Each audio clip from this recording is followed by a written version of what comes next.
രോഹിത്, വാതിൽ തുറക്ക്. വാതിൽ തുറക്ക് രോഹിത്. തുറക്ക്.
അമ്മേ,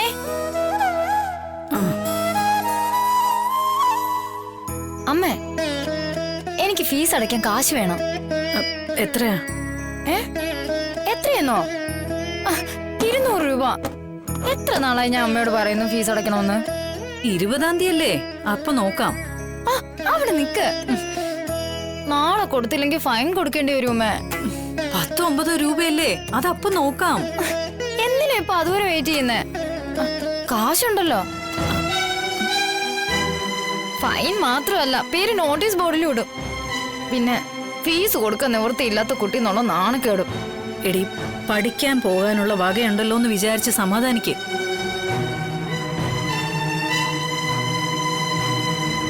മോളെ, ഇത് ശാരിയയ്ക്കൊരു സാരി വാങ്ങാൻ സ്വരുക്കൂട്ടി വച്ചിരിക്കുന്നതാ. ആഹാ, വല്യച്ചിക്ക് സാരി മേടിക്കുന്നതാണല്ലോ അമ്മയ്ക്ക് ഇപ്പൊ അത്യാവശ്യം. എടി, പതുക്കെ, അവള് കേക്കും. മോളെ, നല്ലതൊക്കെ ഉടുക്കാനും അണിഞ്ഞൊരുങ്ങി നടക്കാനും അവളുടെ മനസ്സിലും ആഗ്രഹമുണ്ട്. നമ്മളത് കണ്ടില്ലാന്ന് വെക്കുന്നതില് അവള് വേദനിക്കുന്നുണ്ടാവും. കല്യാണം കഴിച്ചു വിട്ടിട്ട് വീട്ടിൽ വന്നിരിക്കുന്ന വല്യച്ചിയുടെ സങ്കടം മാത്രമേ അമ്മ കാണുന്നുള്ളൂ. എല്ലാവർക്കും പഴിചാരാൻ ഒരു തൂണി ഉണ്ടാവും. അതായി അമ്മ. ഒരു ദിവസം ആ തൂണങ്ങ് വീഴും. അപ്പൊ അതിന്റെ വില അറിയും.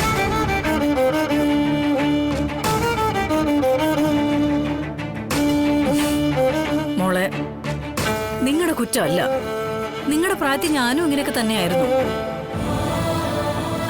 മോളെ. അമ്മേ, ശാലിനിയുടെ ശബ്ദമല്ലേ അത്? അമ്മേ, ശാലിനി, ഇവിടെ ആർക്കും കുഴപ്പമൊന്നുമില്ലല്ലോ? ഇവിടെ എന്ത് കുഴപ്പമുണ്ടാവാൻ? അല്ല, നീ എന്താ ഈ നേരത്ത്? അല്ല, ശാരികേച്ചി വിളിച്ചു പറഞ്ഞു അത്യാവശ്യമായിട്ട് ഇങ്ങോട്ട് വരാൻ.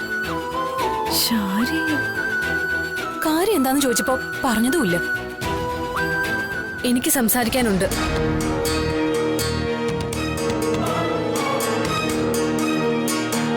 എന്ത് സംസാരിക്കാൻ? അത് വിശദമായി ഇരുന്ന് സംസാരിക്കാനുള്ളതാ. നമുക്കവിടെ ഇരിക്കാം. എന്തിനാ ശരിയേച്ചി ഫോർമാലിറ്റി ഒക്കെ? ഫോർമാലിറ്റി വേണ്ടടുത്ത് ഫോർമാലിറ്റി വേണം. അതില്ലാതെ പോയതാ എനിക്ക് പറ്റിയ തെറ്റ്. എടി, കളി വിട്ടിട്ട് കാര്യം പറയണേ. നീ, ഞാൻ പറഞ്ഞില്ലേ നമുക്ക് അങ്ങോട്ട് ഇരിക്കാന്ന്. ഇവിടെ എന്ന് പറയാവുന്ന കാര്യം പറഞ്ഞാ മതി. എന്നാ ശരി, എനിക്കൊന്നും സംസാരിക്കാനില്ല. ശരിയേച്ചി നിക്ക്, നമുക്കിരുന്ന് സംസാരിക്കാം. എടി,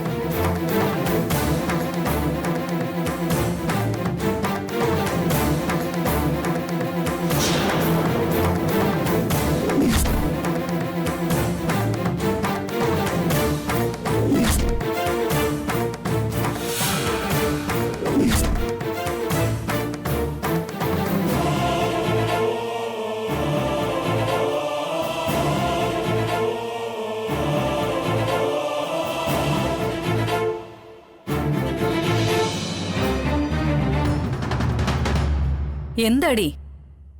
ഞാൻ പറയുന്ന കാര്യം ശ്രദ്ധിച്ചു കേട്ടിട്ട് നിങ്ങൾ മൂന്നുപേരും കൂടി ആലോചിച്ച് ഒരു തീരുമാനം പറയണം. എത്രയും വേഗം പറയുന്നു അത്രയും നല്ലത്. മറുപടി അനുകൂലമായിരിക്കുമെന്നാണ് എൻ്റെ ഒരു പ്രതീക്ഷ.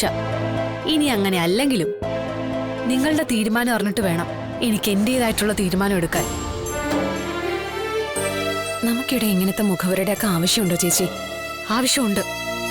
അത് നിങ്ങളെല്ലാരും കൂടെ എന്നെ ബോധ്യപ്പെടുത്തി. ശരി ശരി ചേച്ചി, കാര്യം പറ. നമ്മുടെ ഈ വീടും ഹോട്ടലിൽ നിൽക്കുന്ന ഭൂമിയും അമ്മയുടെ പേരിലല്ലേ? അതിൽ നിന്ന് എന്റെ വിഹിതം എത്രയാണെങ്കിലും അത് എന്റെ പേരിൽ എഴുതി തരണം.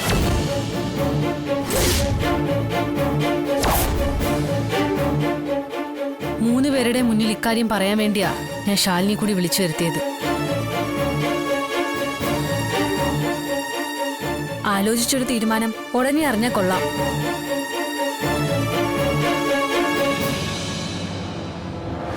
ശരിയേച്ചി നിക്ക്.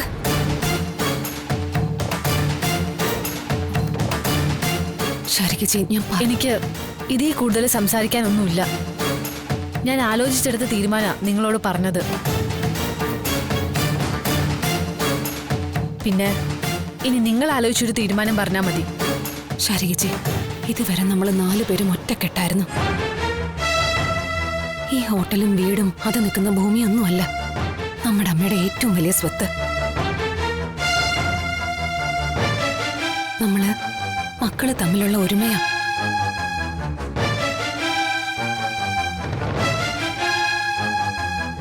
ഈ ഭൂമി വെട്ടിമുറിക്കാന്ന് വെച്ചാ ആ ഒരുമ തകർന്നു എന്ന് അതിനർത്ഥം.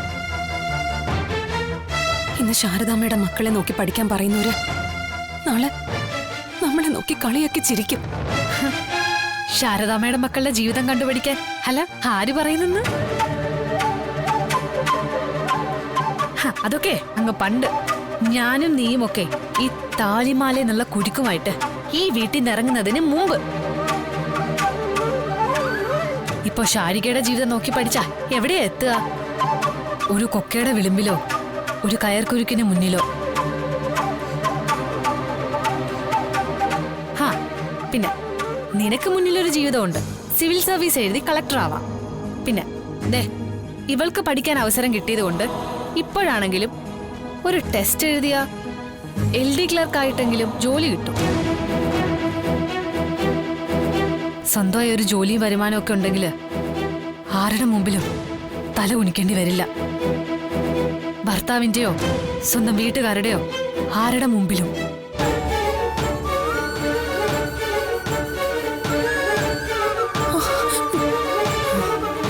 ശാരികേച്ചി, ഇവൾക്കും എനിക്കും എന്തെങ്കിലും ഉണ്ടെങ്കിൽ അത് ശാരികേച്ചിക്കും കൂടി ഉള്ളതല്ലേ? നമ്മൾ ഒന്നല്ല. അങ്ങനെ ഞാൻ വിചാരിച്ചിരുന്നു. അത് എന്റെ തെറ്റ്. ഈ വീട്ടിലൊരു ബാധ്യതയായി വന്ന് നിൽക്കാൻ തുടങ്ങിയപ്പോ മുതലാ ഞാൻ ആരാണെന്നും എന്റെ വില എന്താണെന്നും എനിക്ക് ശരിക്കും മനസ്സിലായത്.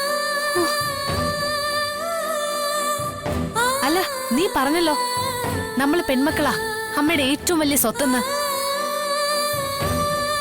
പെൺമക്കള് തന്നെ അമ്മയുടെ സ്വത്ത്. പക്ഷേ അക്കൂട്ടത്തില് ഞാനില്ലെന്ന് മാത്രം. മോള്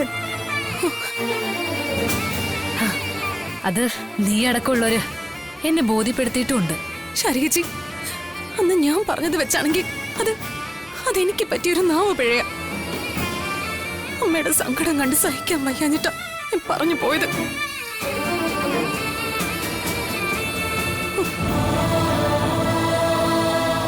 ഞാൻ എങ്ങനെ വേണേലും മാപ്പ് പറയാം.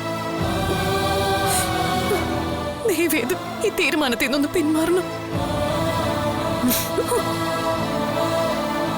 അമ്മയുടെ സങ്കടം കാണാൻ എല്ലാവർക്കും കണ്ണുണ്ട്. ശാരികയ്ക്ക് മാത്രം സങ്കടവും വേദനയൊന്നും ഇല്ലല്ലോ. അവളെ എങ്ങനെ വേണമെങ്കിലും പഴിചാരാം, കുറ്റപ്പെടുത്താം, ഒറ്റപ്പെടുത്താം. വീട് കിടക്കുകയാണെങ്കിൽ നിലത്തിട്ട് ചവിട്ടാം. ശരിയേച്ചി, എനിക്ക് ചോദിക്കാനും പറയാനും ആരും ഇല്ലല്ലോ മോളെ. ശരിയേച്ചി, പിന്നെ നെഞ്ചിലേക്കൊരു കത്തി കുത്തി കയറ്റിയിട്ട് ഞാൻ അപ്പോഴത്തെ ഒരു വികാരത്തിന് ചെയ്തു പോയതാന്ന് പറഞ്ഞിട്ട് ഒരു കാര്യമില്ല ശാലിനി. ഉറ്റവരടുത്ത് നിന്ന് മനസ്സ് മുറിപ്പെടുമ്പോ അതിനേക്കാൾ വലിയ വേദന ഉണ്ടാവുക. മൂർച്ചയുള്ള വാക്കുകൊണ്ടാണെങ്കിൽ ഒരു മാപ്പിനും ആ മുറി ഉണക്കാൻ പറ്റില്ല. ഇങ്ങനെ പലതും കണക്കുകൂട്ടി ഞാൻ ആലോചിച്ചെടുത്ത തീരുമാനം തന്നെയായത്. അതിന് എനിക്ക് മാറ്റമില്ല. കുഞ്ഞേച്ചി എന്തിനാ ഇവരുടെ അടുത്ത് കെഞ്ചാൻ പോകുന്നേ? കെഞ്ചുകയും യാചിക്കുകയും ചെയ്യുന്നുണ്ടെങ്കിലേ അത് അന്തസ്സുള്ളവരുടെ മുമ്പിൽ വേണം, അല്ലാതെ ഇതുപോലെ നാണം കെട്ട ജന്മങ്ങൾക്ക് മുമ്പിലല്ല. മോളെ ശ്യാമേ, അമ്മയൊന്നും ചുമ്മാ ഇരുന്നേ. ഇവരുടെ പ്രശ്നം എന്താന്ന് ഇപ്പൊ എല്ലാവർക്കും മനസ്സിലായി കാണുമല്ലോ. ആര് നന്നാവുന്നത് കണ്ണി പിടിക്കത്തില്ല. ഞാനും കുഞ്ഞേച്ചിയൊക്കെ എന്തെങ്കിലും രക്ഷപ്പെടുമെന്നുള്ള ഭയം. അതിനിടെ സ്വത്തും കൂടി വെട്ടിക്കീറിയ അമ്മയുടെ കണ്ണീരും കൂടി ഇവർക്ക് കാണാം. തൃപ്തിയാവട്ടെ അവർക്ക്. എപ്പോഴും എന്റെ നാവടക്കുന്ന പോലെ ഇവിടെ എന്റെ നാവടക്കാന്ന് കുഞ്ഞേച്ചി കരുതണ്ട. എനിക്കും കൂടി അവകാശപ്പെട്ടതാ ഈ സ്വത്ത്. അതുകൊണ്ടത് വെട്ടിക്കീറുന്നതിന് മുമ്പ് എനിക്ക് പറയാനുള്ളത് ഇതേ ഇവര് കേൾക്കണം. അല്ല, നിങ്ങൾ പറഞ്ഞല്ലോ നിങ്ങൾക്ക് പ്രതീക്ഷിക്കാനൊന്നുമില്ല, നല്ല ജീവിതമില്ലെന്നൊക്കെ. ഒരു പാവം ചായക്കടക്കാരിയാ ദേ എന്റെ അമ്മ. മക്കളിൽ ഒരാളെ കോളേജ് ലെക്ചർക്ക് കെട്ടിച്ചു കൊടുക്കാന്നുള്ളത് അവർക്ക് സങ്കല്പിക്കാൻ പോലും പറ്റത്തില്ല. എന്നിട്ടും അമ്മ ആ ഭാരം എടുത്ത് തലയിൽ വെച്ചു. മോളെ നീ ഒന്നും മിണ്ടാതിരിക്കുന്നുണ്ടോ? എനിക്ക് പറയണോ അമ്മേ? നിങ്ങൾ ചിലപ്പോ പറയുമായിരിക്കും 30 പവന്റെ സ്ത്രീധനം കൊടുത്ത് ആ ബന്ധം ഉറപ്പിച്ചില്ലല്ലോ എന്ന്. അതിലും വലിയ തുകയാ രാജീവ് സാറ് നിങ്ങളുടെ ഭർത്താവ് അയാളുടെ അമ്മയ്ക്കും അമ്മാവനും കൊടുത്തത്. 18 ലക്ഷം. അതും നിങ്ങൾ ഒറ്റ ഒരാൾക്ക് വേണ്ടി. എന്നിട്ട് നിങ്ങൾ അയാളോട് എന്താ ചെയ്തത്? തല്ലി ഇറക്കി.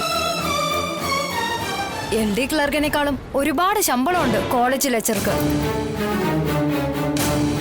പഠിപ്പില്ലാത്ത പെണ്ണുങ്ങള് മര്യാദയ്ക്ക് ഭർത്താവിനെയും കുഞ്ഞുങ്ങളെയും നോക്കി നല്ല വീട്ടമ്മമാരായി കഴിയുകയാ ചെയ്യുന്നത്. പക്ഷേ നിങ്ങൾ അതാണോ ചെയ്തത്? സ്വന്തം ഭാവി തന്നെ തല്ലി തകർത്തിട്ട് ഇവിടെ വന്ന് സ്വത്തിനു വേണ്ടി കുറയ്ക്കുന്നോ?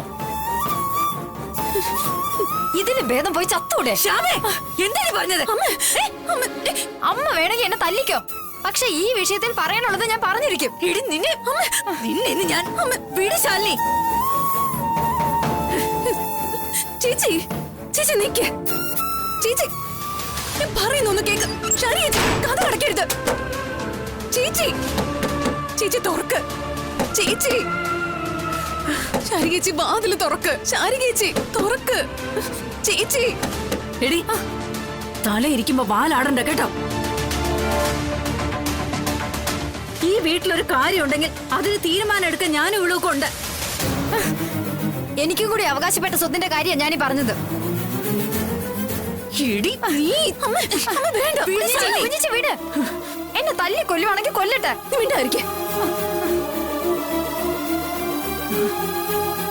ഇനി ഞാൻ എന്തെങ്കിലും പറഞ്ഞിട്ട് ഈ വീട്ടിലെ മനസ്സമാധാനം പോകണ്ട.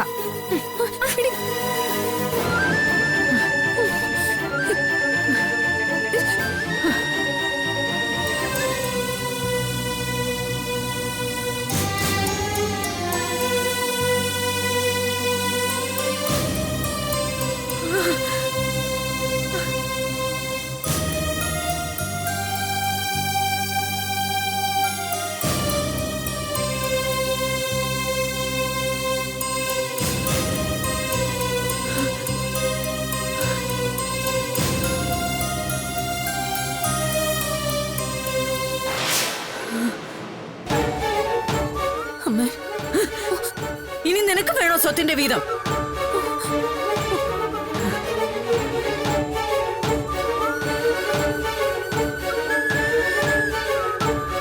വാടക കൊടുക്കുന്നതാണെങ്കിലും എനിക്കൊരു വീടുണ്ടമ്മേ. അതിനുള്ള എന്റെ സ്വത്തിരിക്കുന്നത്.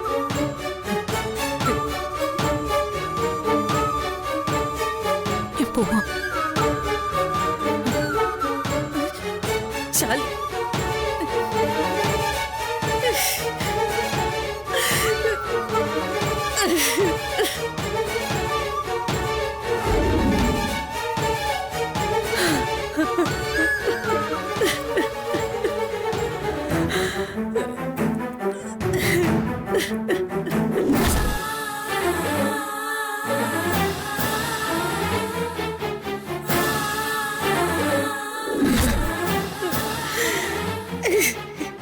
എന്റെ ദേവി.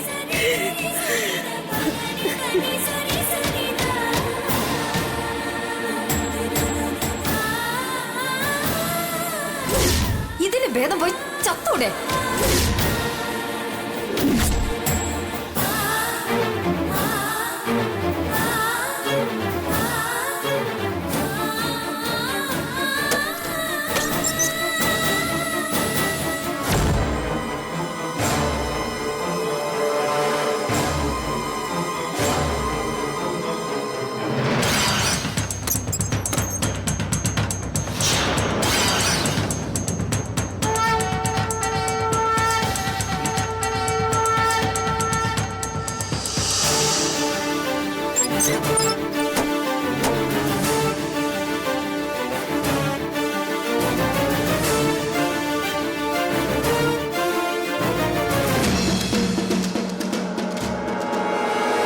അച്ഛനും കൂടെ കിടന്നു കേട്ടോ.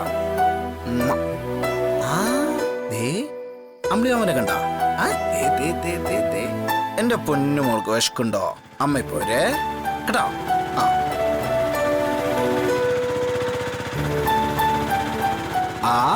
ദേ അമ്മ വന്നല്ലോ.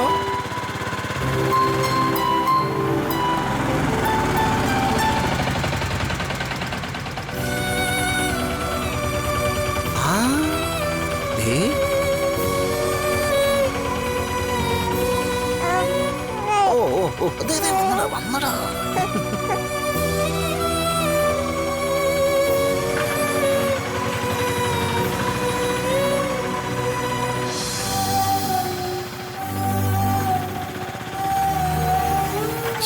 ശാലിനി, ശാലിനി,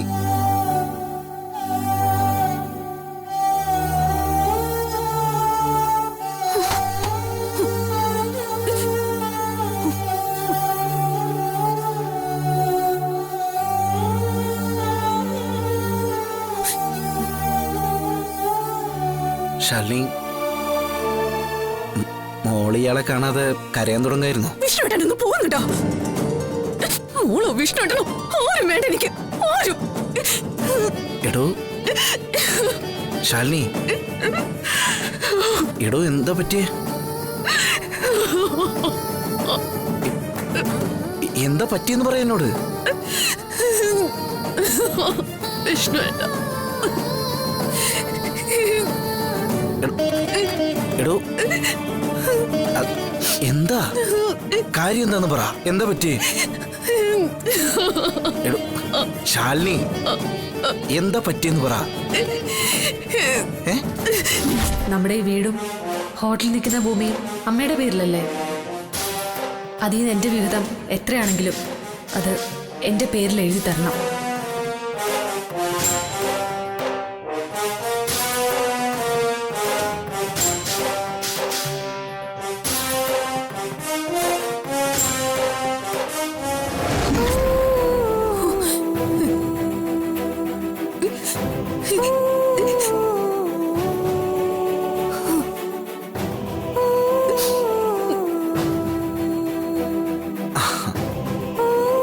ഇത്രയുള്ള കാര്യം വിഷ്ണുട്ടൻ ഇത് നിസ്സാര കാര്യമായിട്ട് തോന്നുന്നു. കുടുംബശ്രീ വീതം വെക്കണമെന്ന് പറയുന്നത് സ്വന്തം എന്ന് പറയുന്നത് എല്ലാവർക്കും പ്രിയപ്പെട്ടതാ. ഞാൻ എന്റേത്. പക്ഷെ കോടിക്കണക്കിനായ സത്യഭാമയുടെ സ്വത്ത് ഉപേക്ഷിച്ച് തന്റെ കയ്യും പിടിച്ച വീട്ടിൽ നിന്ന് ഇറങ്ങുമ്പോ എനിക്കങ്ങനെയൊന്നും തോന്നിയിട്ടില്ല. എന്റെ ഏറ്റവും വലിയ സ്വത്ത് എന്റെ വിരൽത്തുമ്പിലുണ്ടായിരുന്നു. പിന്നൊന്നിതാ ഇയാളുടെ ഒക്കത്തും. പക്ഷെ ഇയാളെ സംബന്ധിച്ച് അതൊന്നും ഒരു സ്വത്തല്ല, അല്ലേ പറൂ? ഞാനോ നമ്മുടെ മോളോ ഒന്നും.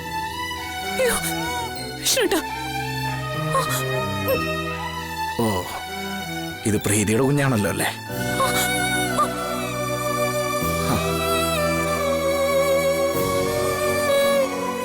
വിഷ്ണുട്ടാ, പ്ലീസ് എന്നോട് ഇങ്ങനൊന്നും പറയല്ല.